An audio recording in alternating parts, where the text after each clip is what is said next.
आपको बताएं कि मरियम नवाज को पार्टी मामलात में फैसला सादी के अमल से बाहर कर दिया गया। शहबाज शरीफ की गैर मौजूदगी में नून लीग के मामलात की जिम्मेदारी पार्लिमानी एडवाइजरी ग्रुप के सपोर्ट कर दी गई। मुस्लिम लीग नून के इजलास की अंदरूनी कहानी बोल न्यूज़ ने हासिल कर ली।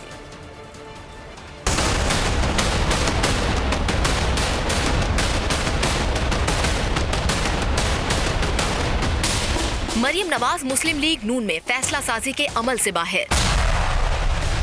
शहबाज शरीफ की गैर मौजूदगी में 5 रुकनी एडवाइजरी ग्रुप पार्टी मामलात देखेगा। मुस्लिम लीग नून के इजलास की अंदरूनी कहानी बोल्ड न्यूज ने हासिल कर ली। जराए का कहना है कि मुस्लिम लीग नून को इज्तिमाई क़यादत के तहत चलाने का फैसला कर लिया गया। पार्लिमानी एडवाइजरी ग्रुप पार्टी के पार्लिमानी और तंजीमी उमूर देखेगा। नून लीग के पार्लिमानी एडवाइजरी ग्रुप में जफरुल हक, एहसन इकबाल, राना तनवीर, अयाज सादिक और मरियम औरंगजेब शामिल हैं। जराए के मुताबिक पार्लिमानी एडवाइजरी ग्रुप फैसला करने के मजाज होगा। जराए का कहना है कि पार्टी क़यादत को आइंदा साल इंतखाबी माहौल बनाने की हिदायत की गई है। शहबाज शरीफ की वापसी नवाज शरीफ की सेहत मुस्तहकम होने पर ही होगी।